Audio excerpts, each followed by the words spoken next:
നമസ്കാരം. Daily news ശുഭദിനത്തിലേക്ക് സ്വാഗതം. മറ്റുള്ളവരുടെ അഭിമാനത്തിന്റെ വില നിശ്ചയിക്കപ്പെടുന്നതിന്റെ അളവുകോൽ എന്താണ്? ഇന്നത്തെ ശുഭദിന ചിന്തയിലേക്ക്. ഡെയിലി ന്യൂസ് ശുഭദിനം നിങ്ങൾക്കായി അവതരിപ്പിക്കുന്നത് അമൃത്വേണി ഹെയർ എലിക്സിയർ. അയാൾ ആ ഗ്രാമത്തിലെ ധനികനായ വ്യാപാരിയായിരുന്നു. തന്റെ മകന് സ്വഭാവമഹിമയുള്ള ഒരു പെൺകുട്ടിക്കായുള്ള അന്വേഷണം അടുത്ത ഗ്രാമത്തിലേക്ക് നീണ്ടു. അവിടെ ദരിദ്രയാണെങ്കിലും സ്വഭാവമഹിമയുള്ള ഒരു പെൺകുട്ടിയെ അയാൾ കണ്ടെത്തി.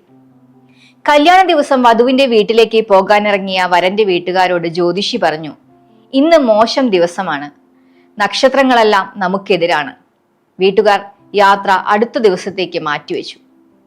പെൺകുട്ടിയെക്കുറിച്ചോ അവരുടെ വീട്ടുകാരുടെ ഒരുക്കങ്ങളെക്കുറിച്ചോ അവർ ചിന്തിച്ചതേയില്ല. പിറ്റേന്ന് നല്ല സമയം നോക്കി വധുവിന്റെ വീട്ടിലെത്തിയപ്പോൾ അവളുടെ മാതാപിതാക്കൾ രോഷാകുലരായി. തലേന്ന് മോശം സമയമാണെന്ന് വരന്റെ പിതാവ് വിവരിച്ചപ്പോൾ പെൺകുട്ടിയുടെ അച്ഛൻ പറഞ്ഞു, നിങ്ങൾക്ക് പെൺകുട്ടിയേക്കാൾ പ്രധാനം നല്ല സമയമായിരുന്നു. എൻ്റെ മകളെ തേടി ഒരാൾ വന്നു, ഞാൻ അയാൾക്ക് എൻ്റെ മകളെ വിവാഹം കഴിച്ചു കൊടുത്തു. മനുഷ്യരും മനുഷ്യത്വവുമാണ് മറ്റെന്തിനേക്കാളും മുഖ്യം. സ്വയം നിർമ്മിക്കുന്ന ആത്മാഭിമാനത്തിലാണ് എല്ലാവരും ജീവിതം കെട്ടിപ്പടുക്കുന്നത്. അതിനുവേണ്ടി ബലഹീനതകളെ ഒളിപ്പിക്കും. പരിമിതികൾക്ക് പരിഹാരം കാണും. എത്ര ഇല്ലായ്മകൾക്കിടയിലും അണിഞ്ഞൊരുങ്ങും. എത്ര വിശന്നാലും വയറു നിറഞ്ഞവനെ പോലെ അഭിനയിക്കും. അതെ, അഭിമാനത്തിന്റെ വില വലുതാണ്. ജാഗ്രതാപൂർണമായ ഇടപഴകൽ ഓരോ ബന്ധവും ആവശ്യപ്പെടുന്നുണ്ട്.